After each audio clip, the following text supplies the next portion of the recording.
XRP fans, I love it. Thanks for stopping in. It is a great day to be an XRP fan. So I am Crypto Max. This is Crypto Max News, and man, this was fun. Love sitting in on this hearing and sitting in on the telephone conference. It was a little bizarre at first because we got into some good stuff and the connection dropped, like it went on mute for a while. And I was like, oh no. So anyway, let me just say a couple things. Nothing I say here is financial advice. You know I love XRP, but you have to make your own decisions on that. I am not an attorney, and you will tell that as I break this down, I'm doing it from a layman's terms. And let's go. This is so much fun. All right, here are the notes that I took. So spare me with the comments of how bad they were. You can throw in the comments. And this was all the motion to compel. And it was all about this right here, which is the deliberative process privilege. And, it just basically says, hey, they're trying to take liberty and not show us anything. And that's pretty much the way I take it.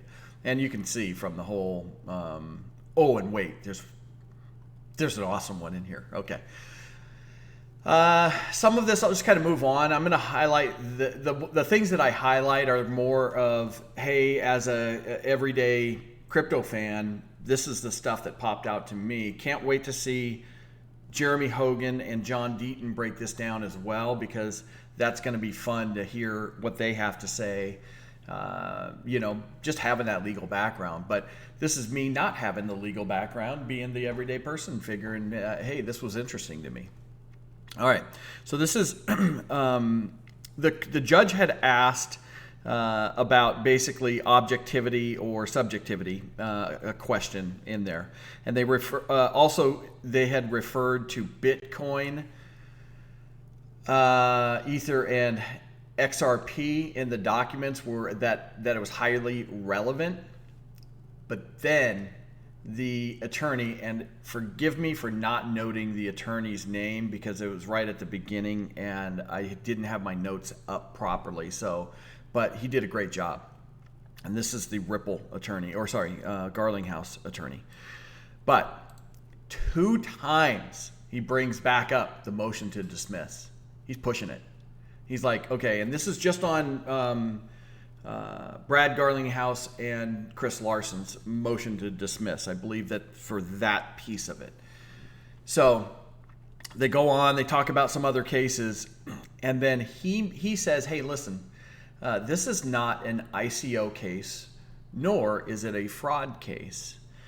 And that becomes relevant here in a little bit, but this is where it starts to get good. He says the documents will be highly exculpatory. The SEC had already kind of given up and said, hey, we'll give you 40 documents. Well, thanks, SEC, because you've only given us 11, and of the 11, you've highly redacted. Is that how he said it? Heavily redacted the 11 pages that you did give. So you didn't give us 29 that you said you were going to. And of the 11, you just said, oh, we don't want you to see that either, and we're just going to black it all out. Thanks, SEC. You guys are stand-up guys. Okay? So, give credit where credit is due. And I think you say Tenyero. I've botched his name before. But in some parts, he does a good job. He goes on and he says, hey, knowledge means awareness of the underlying fact, not the written consequences of the law. And that's my way of saying it. So if somebody wants to correct me on how he said that from a legal perspective, great. I would love to hear it. And I appreciate the feedback. So, hopefully that was, at least captured okay. But he did make a good point. And he said that Garlinghouse attorney says, look at the fraud case when we want you to, but don't look at it when we don't want you to. So, which I thought was pretty good. He picked that out. But here's the problem. When he was kind of coming back and doing his defense of the position, it started to get way too, after he made that point, it started to get way too personal opinion, almost like SEC opinion of it. And he actually says opinion too many times. And I kind of picked that one up. And so that's where you see right here, he overused that piece. All right, so, and he basically told the judge, this was it. Oh my goodness. Okay. He said Brad Garlinghouse would be determined reckless. And I just said this is not a good response by the SEC attorney. He says, what did you do? Did you go out and talk to an attorney? An attorney? Did you talk to anybody about this? Well, maybe we would like to get some guidance from the SEC since you guys are out here protecting us so much. But he literally said it like that, almost like he was, saying it off the cuff a little bit.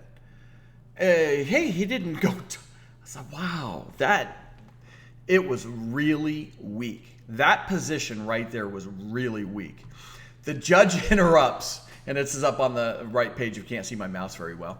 The judge interrupts and basically says the measure must be against something objective by a standard. And then she goes into this hypothetical, and I want to tell you this part was powerful.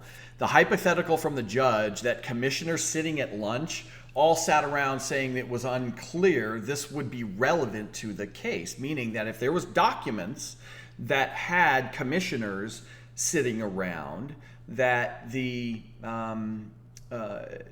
any documentation of that, any notes or memos, anything like that, would be relevant. So then, right after that, great job, SEC. Here's where you really bombed, in my opinion, right? SEC tells the judge that's not the right way to view it. Not in that, it wasn't that harsh, but in a sense, that's basically what he was doing. And then then he goes on and he says, the opinion by staff not relevant when it's the commission who determines. Well, isn't that the hypothetical that the judge just gave you, and you said that right afterwards? Complete bomb on my in my opinion. Horrible. Right after that, he said, I couldn't believe it. I was like, you walked into a trap that you set for yourself. So, all right. This is it. Okay, sorry for my reaction. He goes on to say, they want all sorts of documents. And this is right here in this section right here, if you can see my mouse. I said, they want all sorts of documents dealing with digital assets. And then I said, well, amazing that a defendant would want the ability to defend themselves with facts around digital assets. But then, oh my goodness, couldn't believe he said this. Wow, the SEC just said that a decision against would have harmful effects on their ability to deal with other cases. In other words, let me paraphrase that. If you guys rule against us, we're not going to be able to sue more people. And it came out of his mouth. And I said, are you really going down this road? Are you trying to say that if you rule against us, you're going to hurt our ability to sue other people? And he did. I was like, no way you're saying this. So at the front, he did an okay job. He did a decent job in bringing up that one point, and then, man, it just went downhill from there. Wow. So, and then, okay, my second wow is you notice I only put 2 wows on this document. Here it is. And if you can't see that again here. There is something in the drafts when the SEC attorney mentions that maybe there are 1 or 2 that mention XRP.